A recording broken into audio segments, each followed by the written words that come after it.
Boa noite a todos. A você que não me conhece, eu me chamo Paulo Helmer. Estou aqui em nome do projeto ProSocial Taboca para meditarmos uma palavra juntos, para orarmos ao Senhor, para recebermos de Deus algo para a nossa vida nessa noite. Todas as quintas-feiras nós nos reunimos e hoje não é diferente. É o dia que nós separamos para Deus falar conosco e nós também falarmos com Deus. Espero que você esteja preparado, esteja preparada para ouvir uma palavra.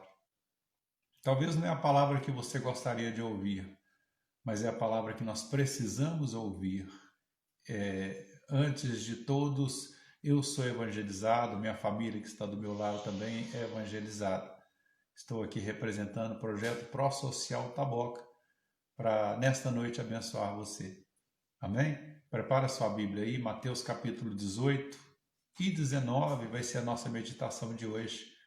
Mateus capítulo 18, versículo 18 e 19. Talvez você nunca ouviu essa palavra da forma que vai ser meditada hoje, mas hoje eu quero contar uma história para você. Uma história que muitas vezes é uma realidade hoje em dia, né?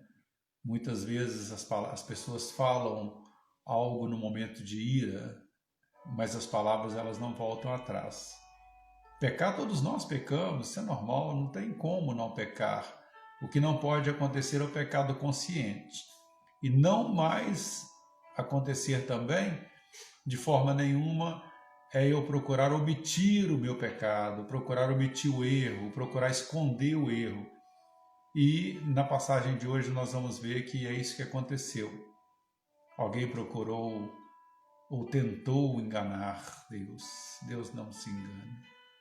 Amém? Prepare aí a sua Bíblia. Mateus capítulo 18, versículo 18 e 19. A palavra diz assim: Em verdade vos digo que tudo que ligardes na terra será ligado no céu, e tudo que desligardes na terra será desligado no céu.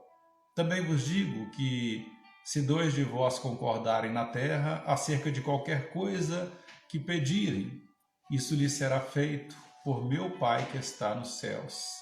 Agora vamos dar mais uma corridinha lá na Bíblia, no livro de 2 Crônicas. Eu quero ler com você duas passagens hoje. 2 Crônicas, capítulo 1, versículos 6 e 7. Corre lá, 2 Crônicas, capítulo 1, versículos 6 e 7. Diz assim: Salomão ofereceu ao Senhor 1000 holocaustos sobre o altar de bronze na tenda do encontro. Naquela noite, Deus apareceu a Salomão e disse-lhe: Peça-me o que quiser e eu darei a você. Amém?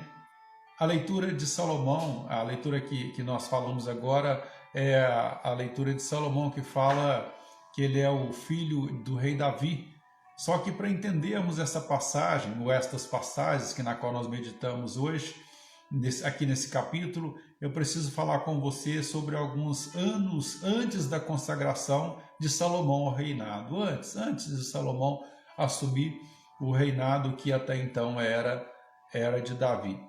Davi que consegue ser rei de Israel simplesmente porque tocou o coração de Deus, com sua fé, né, sua bravura, sua coragem. Por isso Deus dá a ele a insígnia de ser o homem segundo o seu coração. Davi que cravou aquela pedra, né, na testa do gigante Golias. Davi que conseguiu entrar na caverna de Adulão e transformar bandidos em homens de bem, em heróis da fé. Davi que confeccionou para nós com alegria o Salmo 23, né? Nos dizendo que o Senhor é o nosso pastor, e sendo assim nós não sentiríamos falta de nada. Davi que construiu para nós o Salmo 51, que no meio de seu pranto ele conseguiu falar a Deus: tira tudo o que eu tenho, tira o reino, tira a fama, tira a minha saúde, mas não retire de mim o seu Santo Espírito, porque o seu Espírito é a maior de todas as minhas riquezas. É esse Davi que construiu para nós o Salmo 91, que fala que pode se levantar 11.000 contra você, contra nós, 1.000 vão ter que cair de um lado, 10.000 do outro lado, mas você jamais será atingido. Esse Davi que eleva o coração a Deus e diz que a nossa alma deve ter sede, assim como a corça anseia pelas águas tranquilas. Davi que construiu para nós uma história de superação, uma história de conquistas. Ele não teve apenas momentos de alegria, de conquistas, de glórias. Houve períodos na vida de Davi que nos mostra que, apesar de ele ter sido grande e poderoso, ele não deixou de ser homem. Igual eu, igual você, não deixou de ser humano. E na vida de Davi, nós aprendemos, eu quero ensinar você hoje que a falta de vigilância pode destruir a paz do ser humano, pode destruir a paz de uma família, pode destruir a paz de alguém. Davi, no momento de glória do seu reinado, um dia ele deixa de ir ao campo de batalha. Davi deixa de ir à guerra. Não era costume de todos os reis, né, estarem na frente de batalha. Então, no livro de 2 Samuel, a partir do capítulo 11, você vai começar a ver uma história meio triste. Do seu quarto, no palácio, Davi então observa uma mulher se banhando. Betseba, o homem que temia a Deus, esquece das suas alianças e faz com uma mulher um pacto desonroso, de carne, um adultério desenfreado. Se fosse apenas a paixão, creio que Deus trataria com ele de outra forma, mas o resultado dessa história foi terrível. A mulher engravida, mas a mulher não era de Davi, ela tem um marido. O marido está no campo de batalha. Quando ela conta para Davi que está grávida, no desespero, Davi arquiteta um plano terrível. Talvez se Davi tivesse orado, se ele tivesse procurado seus amigos espirituais, o profeta Natã, que era amigo de Davi, a história teria outro desfecho. Não teria o desfecho terrível que teve. Então lembre, no momento de queda, no momento de vacilo, no momento de dificuldade, procura alguém, seja sincero com alguém, abra o seu coração, porque com certeza existem homens e mulheres de sua confiança perto de você para te ajudar. Davi então, ele manda trazer o homem do campo de batalha, dá ao homem honrarias de herói, dá ao homem condições de passar uma noite ao lado da sua esposa. Só que naquela noite, aquele homem é atingido na alma pela emoção de saber que os seus soldados estão no campo de batalha. Ele não consegue se enamorar, a mente dele estava lá no campo de batalha com seus soldados. No dia seguinte, então, este homem procura o rei e diz: eu lhe agradeço por tudo, meu rei. Preciso agora que o Senhor me libere para eu voltar para a guerra. Creio que Davi não acredita no que ouvia. Ele não contava com o caráter de Urias. Davi então se vê em uma difícil situação. E neste momento que ele arquiteta um segundo plano. Ainda dava tempo dele se arrepender. Ele pega uma caneta ou uma pena com nanquim, pega um pedaço de papiro e escreve uma ordem, uma sentença de morte. E é o próprio Urias quem leva o papel para o capitão da guarda de Davi, Joabe. O próprio Urias leva a sua sentença de morte. O grande amigo de Davi, Joabe, que é capitão da sua guarda, toma na mão o bilhete, ele enxerga as letras de Davi. Olha só onde que o pecado leva, se a pessoa não se arrepender e não se retratar. No bilhete que Urias levava, estava escrito: este homem não pode voltar para casa. Urias não pode retornar para o lar. Urias deve cair no campo de batalha como um herói. Mesmo com o coração fechado, Joabe então cumpre as ordens do rei e Urias é morto no campo de batalha. E então a história dá sequência. Davi se assenta no trono, ouve a história, seu coração fica calmo, sua alma fica tranquila. Ele relaxa sobre o trono de Israel. E por um momento ele sente orgulho do que fez. Por um momento ele chega a dizer: a minha inteligência é fantástica, resolvi um problema que não tinha solução. Ninguém vai saber, apenas eu e Betseba, e ela não vai contar para ninguém o que aconteceu.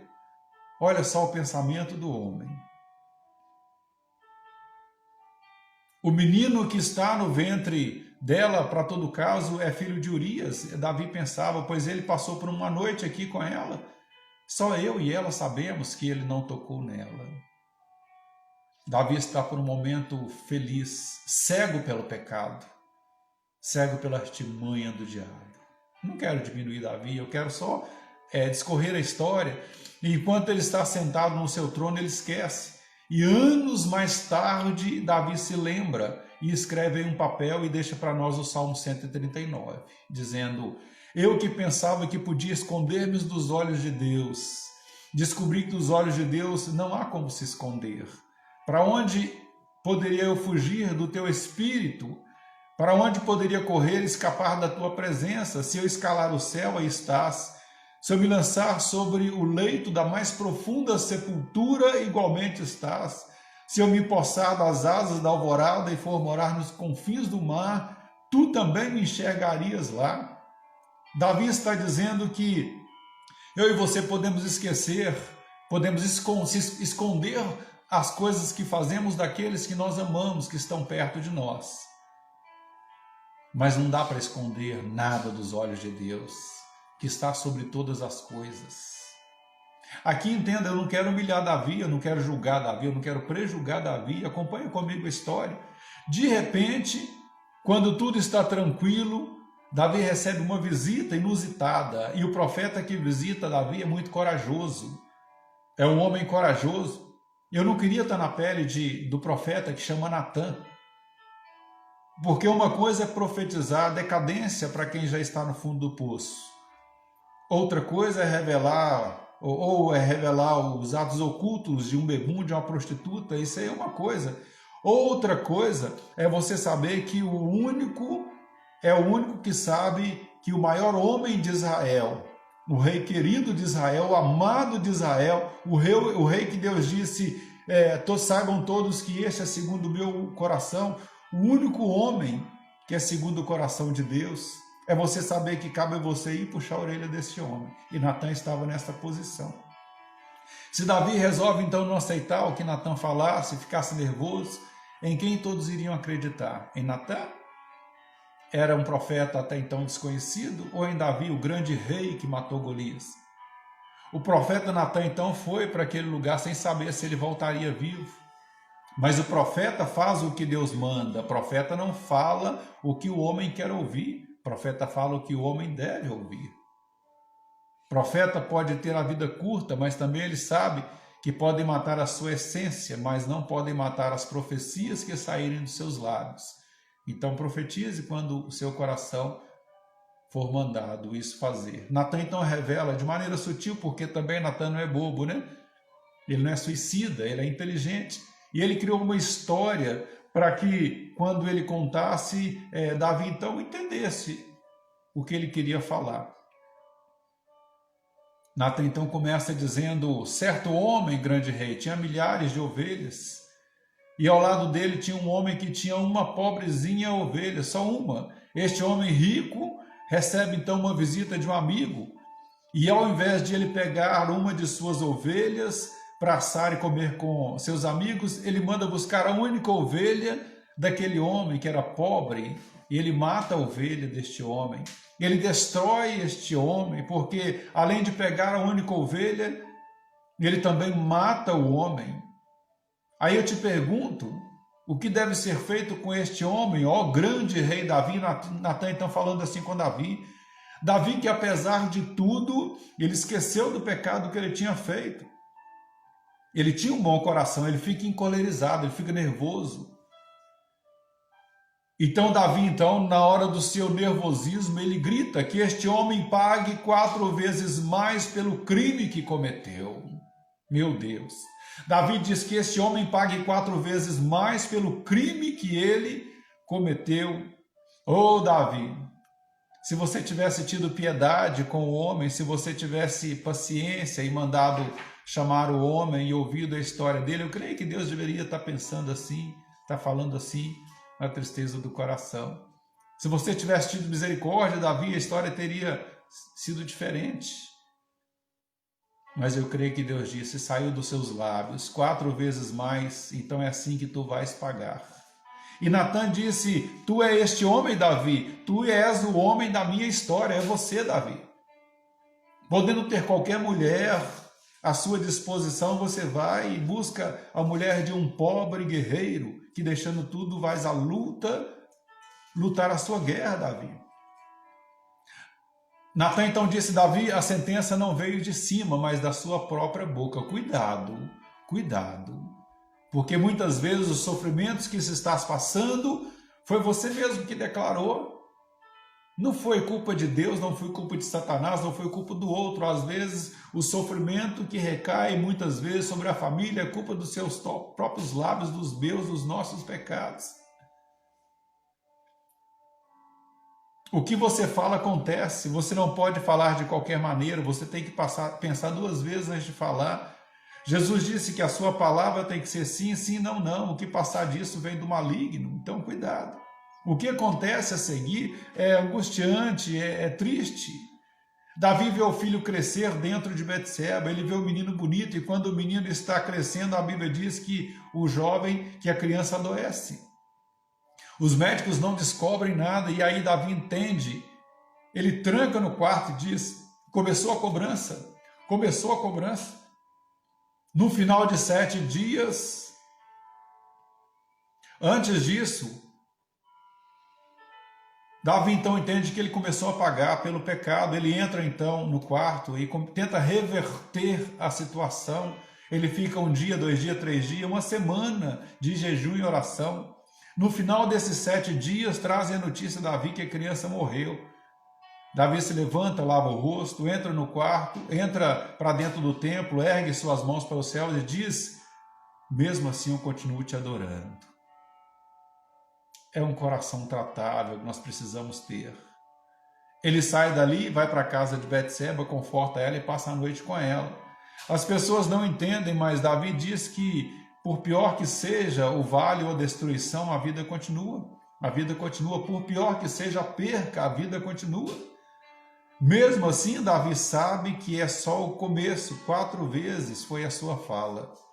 O tempo passa. Davi fica sabendo que um amor impossível está acontecendo com um dos seus filhos, chamado Aminon. Aminon está apaixonado por uma moça. E quando Davi está no seu trono, no palácio, vem uma terrível notícia. As pessoas chegam perto dele e dizem: ontem à noite, Davi, seu filho, Aminon, falou para todos que estava doente, pediu para levarem uma canja para ele, mas tinha que ser a sua filha Tamara. Quando ela chega, ele manda todos saírem, pede para trancar a porta do quarto. E ao invés dele pedir para Tamara cuidar dele, Aminon parte para cima de Tamara. Ele violenta Tamara e violenta a própria irmã, porque ele estava apaixonado pela própria irmã, seu próprio filho Davi. Aminon violentou sua filha Tamara. Amados, Davi tinha 20 filhos, mas somente uma filha. Naquele tempo, quando uma mulher era violentada, estuprada, era como se ela tivesse morrido, ela não podia mais se casar, ela era colocada em um reduto ao lado de prostitutas. E Davi vê a sua filha Tamar, linda e maravilhosa, querida, estuprada, violentada, sair de dentro do palácio. Talvez Davi quer corrigir Aminon, mas ele não pode. Mas por que ele não pode, Paulo? Porque Davi não tinha moral para corrigir o filho.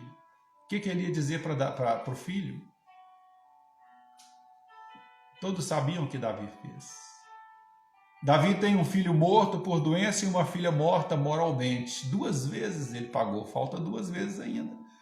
Aminon entra dentro do palácio de peito estufado, achando que ninguém se importou com o que ele fez, até que ele encontra Absalão, que é outro filho de Davi. Quando Absalão vai conversar com Aminon sobre o que ele fez, Aminon deve ter dado uma bronca em Absalão, dizendo: se meu pai não falou nada, eu sei que vai falar, rapaz. A ira toma conta do coração de Absalão, e Absalão mata o irmão com a própria mão, diz a palavra. E quando isso acontece, a notícia se espalha no palácio, e aí vem o mensageiro falar com Davi mais essa terrível notícia. Davi, Aminon acabou de ser assassinado, e quem o matou foi Absalão. Como Davi vai chamar a atenção se Davi também matou o homem inocente? Veja como é que a história vai ficando cada vez mais terrível. Eu quero que você entenda que isso tudo é consequência de um pecado, mas também é consequência de uma palavra. Davi se tranca no quarto e Absalão começa a espalhar que Davi é frouxo, que ele não conseguiu mais governar o trono. E Absalão se levanta em rebeldia contra o rei Davi. Davi tem que fugir à noite da cidade. A palavra diz: o maior rei de Israel sai humilhado e o filho rebelde toma conta do seu reino, se assenta no trono e usurpa o trono, rouba o trono do rei. Só que Absalão precisa de um exército, então ele entra no cofre do reino e tudo que Davi juntou durante 40 anos, Absalão pega, montando um exército de mercenários para ele. A história é terrível, né? Mas segura aí. Davi está escondido e as pessoas dizem que nunca mais vai se levantar. Então um grande amigo de Davi, chamado Joabe, lembra dele? Capitão da guarda, junta um grupo de soldados fiéis a Davi, mestres de guerras, e consegue desbaratar o exército de Absalão. Até que Joabe caça Absalão, a Bíblia diz, pessoalmente. Absalão, que ao tentar fugir tem seus cabelos agarrados, porque Absalão tinha longos cabelos, a palavra diz, agarrados em uma árvore. Joabe então se aproxima, saca a sua espada e fere Absalão e mata Absalão. Então eles vêm, levam a notícia para Davi dizendo que terminou a rebeldia, que Absalão foi destruído, Absalão foi morto por Joabe. Mas novamente Davi não pode falar nada, pois este é o homem que Davi mandou matar Urias, esposo de Betseba. Lembra do bilhete? Davi mandou para Joabe: este homem tem que cair no campo de batalha. Davi está em um leito de enfermidade agora, enfermidade da alma, porque em seu corpo não há ferida, mas a sua alma está perturbada. Davi entra em uma prisão que depois ele escreve no Salmo 142, Senhor, tira minha alma do cárcere.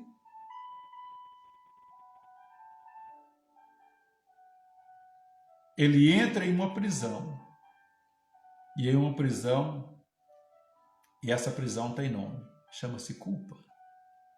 Não tem nada pior do que o inimigo vir à mente e falar: a culpa é sua. Mas o que Davi não tinha naquela época, nós temos hoje, aleluia, que é o sangue de Jesus que vem nos purificar de todo o pecado, graças a Deus, aleluia por isso. Davi então,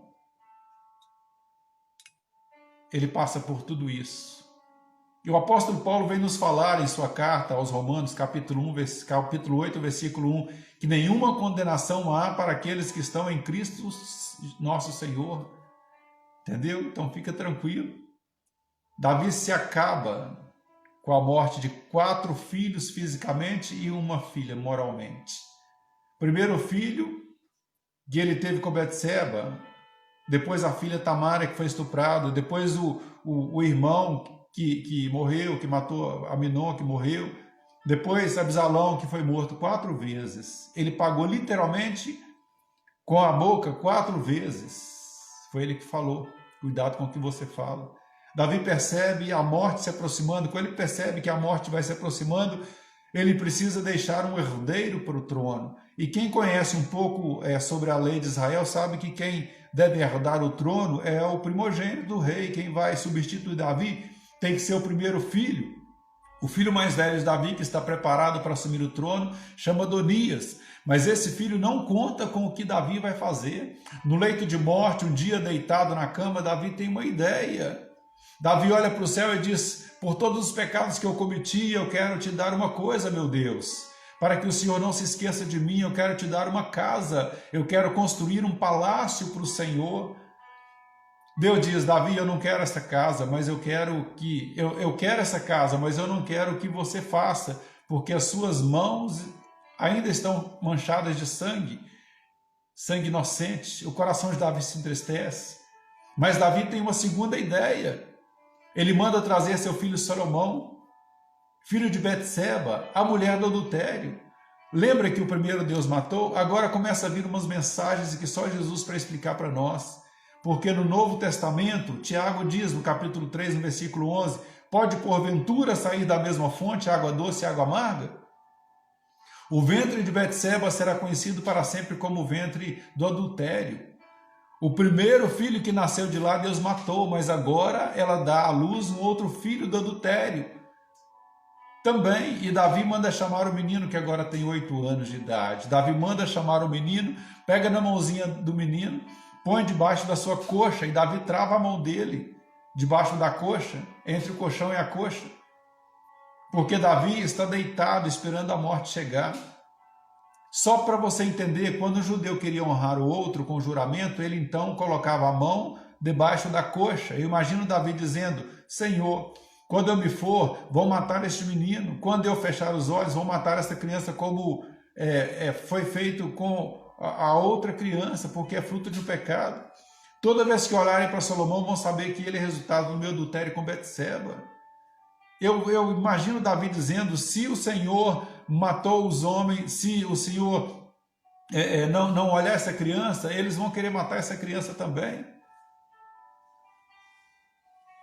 Aí Davi, eu creio que Davi dizendo: Senhor, se o Senhor ainda me ama, se o Senhor ainda me vê como um homem segundo o seu coração, dá uma segunda chance.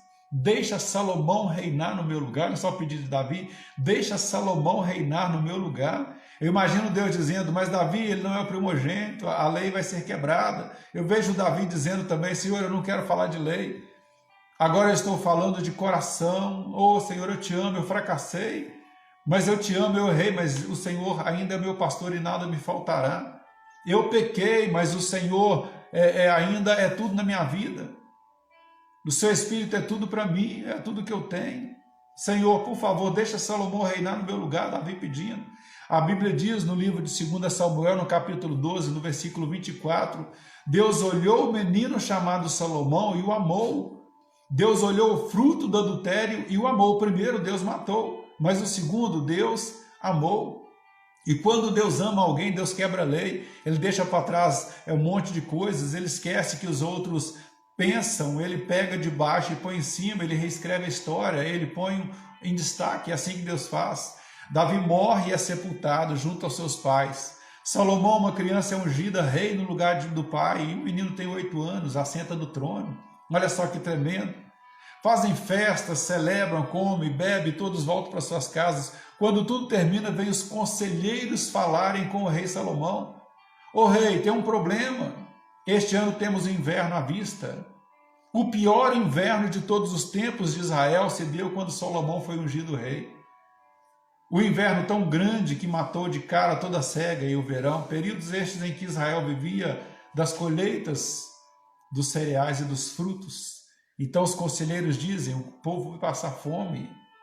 Temos quase 5 milhões de pessoas no reino para serem alimentadas, o povo vai passar fome.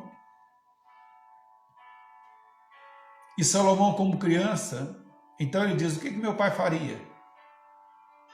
Aí os conselheiros disseram: seu pai chamaria o tesoureiro, mandaria abrir os cofres do reino e comprar alimentos nos reinos vizinhos para alimentar todo o povo. Então eu creio que Salomão falou: então, muito bem, faça isso. Só que aí volta o tesoureiro e diz: sinto muito, não dá para fazer, pois o seu irmão Abisalão, quando deu o golpe de estado no reino, pegou tudo que tinha de seu pai, 40 anos de economias, e gastou tudo contratando mercenários para o seu exército. O cofre do reino não tem nada. Eu imagino o desespero dos conselheiros, e Salomão pergunta: mas não temos nada. Aí entra alguém e diz: calma aí, não acabou tudo não, temos ainda 1000 cabeças de boi. Se fosse vacas, eu imagino que alguém lá do meio ia gritar até um aleluia, né? Porque vaca dá leite, dá para fazer queijo, mas eram bois velhos que eram usados para puxar arado durante a semeadura. Eu vejo alguém fazendo cálculos dizendo: esses bois dá para a gente comer aqui um mês mais ou menos, são 5 meses de seca, para cuidar de 5 milhões de pessoas. O inverno vai durar 1 ano e meio. Israel entrou em crise. Eu imagino eles pensarem até que o canibalismo ia voltar. E quando todos começam a murmurar, o menino de 8 anos, o rei Salomão, tem uma ideia brilhante. Ele manda chamar a nação inteira para subir ao alto da montanha, e todos obedecem, porque o rei quem mandou. Salomão chama os sacerdotes, os levitas, e diz: pega esses 1000 bois, que temos e arrasta eles para o alto da montanha também. E quando o povo vai subindo junto com os bois, eu imagino todos dizendo, o rei vai fazer um churrasco lá em cima. Quando chegam lá em cima, que surpresa, não tem uma churrasqueira, mas o povo começa a contar e perde a conta. 1 altar, 2 altares, 50, 100, 1000 altares no alto da montanha. O maior tabernáculo do Velho Testamento. Quando o povo entendeu, eu creio que aqueles que tinham fé começaram a louvar, a adorar, a sentir a forte presença de Deus naquele lugar. E quando Salomão dá ordem, os sacerdotes orando pegam as suas facas, as suas adagas e começam a sangrar os bois. Pela primeira vez o alto da montanha fica vermelho, milhares de litros de sangue escorrem lá em cima, o povo em silêncio temeroso. Salomão então dá ordens e carnes são colocadas em cima dos altares e todos acendem fogo, uma coluna de fumaça sobe, 2 desce, em 1000 colunas de fumaça cercam o céu de Israel. Israel está em cinzas, o menino rei está sentado olhando para cima, procurando Deus. Mas como assim é? Só você conhecer a história. Davi era um poeta e ele tinha um sonho que nunca se realizou. Davi sempre teve o desejo de se encontrar cara a cara com Deus. Só que isso não aconteceu. Ele viu o anjo de Jerusalém com a espada apontada para destruir o povo, mas ele nunca viu Deus. Davi nunca viu Deus. O sonho dele era ver Deus. Deus disse, você é segundo o meu coração, mas nunca se mostrou para ele, para Davi. E Salomão cresceu ouvindo as histórias do pai. O Salmo 18, por exemplo, é uma das histórias quando Davi escreve inspirado. E eu que estava com a minha alma no inferno, e o Senhor sentou nas asas de um querubim e voou sobre as asas do vento, veio e arrancou a minha alma daquele lugar.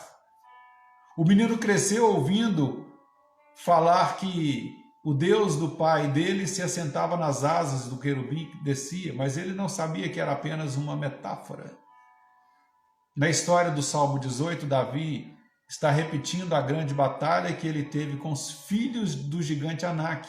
E um dos filhos de Anak, chamado Talmai, tinha uma lança de 45 quilos. Ele derrubou Davi de cima do cavalo. Quando ele ia cravar a lança em Davi, os soldados de Davi tiraram ele dali e mataram o gigante. E disseram, Davi, tu nunca mais sairás a peleja conosco, porque para que não se apague a lâmpada de Israel. Então, após Davi se passar por isso, Davi não deu honra para o homem, ele sempre dava honra para Deus. Por isso que ele fez esse salmo. O menino Salomão acreditou nas palavras de seu pai, literalmente esperou Deus vir e ele não vinha. Ele não via vento, ele não via asa, ele não via anjo, ele não via nada. E ele ia aguardando. Quando a carne acaba de ser queimada, o povo começa a descer do monte. Salomão se assenta em sua carruagem real, desce para o palácio e se tranca em seu quarto. Aí acontece a palavra que nós lemos no início da pregação no livro de 2 Crônicas, capítulo 1, versículo 7. A Bíblia não fala que horas foi ou como foi, mas a Bíblia diz que naquela mesma noite Deus entrou no quarto do menino e antes que o menino desmaiasse de medo, Deus abre a boca e diz, ei garoto, pede o que você quiser, porque hoje eu te darei, é hoje que eu te darei. 2 palavras que fazem diferença. Por que Deus nunca fez isso com Davi? Davi escreveu quase a metade dos salmos da nossa Bíblia. Davi nos ensinou a orar, a bailar, a dançar, a cantar. Aí vem um menino que não sabe orar, não sabe cantar, pega tudo que tem, diz, Senhor, tudo que eu tenho é seu. O bem mais valioso que Salomão tinha no reino, ele deu para Deus. Eu quero que você aprenda nesta noite, cuidado com os pecados. E mais ainda, cuidado em esconder pecados, porque profetas ainda são levantados por Deus. Deus quer mudar a sua história, mas você precisa de uma forma chamar a atenção de Deus. Deus perdoou, o sangue de Jesus caiu sobre nós e nos lavou de todo pecado. Eis que tudo se faz novo e Deus quer fazer milagres na sua vida. Aquela criança pegou tudo que ele tinha de mais valioso e entregou na mão de Deus. Sabe o que é mais valioso na sua vida? Sua família. Porque seus filhos são heranças do Senhor na sua mão. E Deus te deu, Deus te confiou. Então entrega a sua vida, entrega a sua família. Coloca nas mãos do Senhor toda a sua dificuldade, porque naquela noite Salomão não sabia o que fazer. Mas ele foi sincero ao coração de Deus, amém? Fecha teus olhos, eu quero orar por você. Deus, em nome de Jesus, exalto, glorifico, adoro ao Senhor por essa noite, Pai, que na qual o Senhor separou para falar conosco. Meu Deus, peço ao Senhor, abençoa, restaura, transforma a vida de cada família, meu Deus, que passou por esta live, que passou por esta oração, cada família que ainda vai participar deste momento, Deus. Eu vos peço, seja com cada um, meu Deus, orientando, direcionando e curando. Oh, meu Deus, seja com cada um, orientando a forma de falar, Pai. Que cada um de nós tenhamos coragem, meu Deus, de confessar os nossos pecados ao Senhor, mudar as nossas vidas, transformar-nos, Pai, para estarmos preparados para a Tua volta ou para encontrarmos com o Senhor, se na qual antes da Tua volta o Senhor nos chamar. Nos abençoe, cura, meu Deus, cada pessoa que participa deste momento, meu Deus. Restaura e transforma, isso que eu vos peço, em nome de Jesus. Deus abençoe a você, que bom estarmos juntos mais essa semana. Quero que você tenha uma noite abençoada, esse é o desejo do meu coração, em nome de Jesus. Amém? O projeto está aberto toda sexta e todo sábado para receber você. Participa lá das nossas redes sociais, do Pro Social Taboca, que também tem canal no YouTube, né? E coloca lá a sua fala, coloca lá os seus comentários. Amém? Deus te abençoe. Coloca a mão na sua cabeça. Eu quero ministrar a bênção do Senhor sobre a sua vida. Essa não é a sua mão, essa é a mão do Senhor que vai te abençoar, te conduzir, te dar sabedoria, graça e discernimento para ser feliz na presença do Senhor. Que a graça de nosso Senhor Jesus Cristo, que o amor de Deus Pai, que as doces consolações do Espírito Santo de Deus esteja sempre com todos vocês, porque vocês são especiais, vocês são criaturas de Deus, filhos de Deus, em nome de Jesus. Sinta-se abençoados, você, toda a sua família, todas as pessoas que fazem parte do seu ciclo de convivência, em nome de Jesus. Deus te abençoe. Até uma próxima, se assim Deus nos permitir. Um abraço.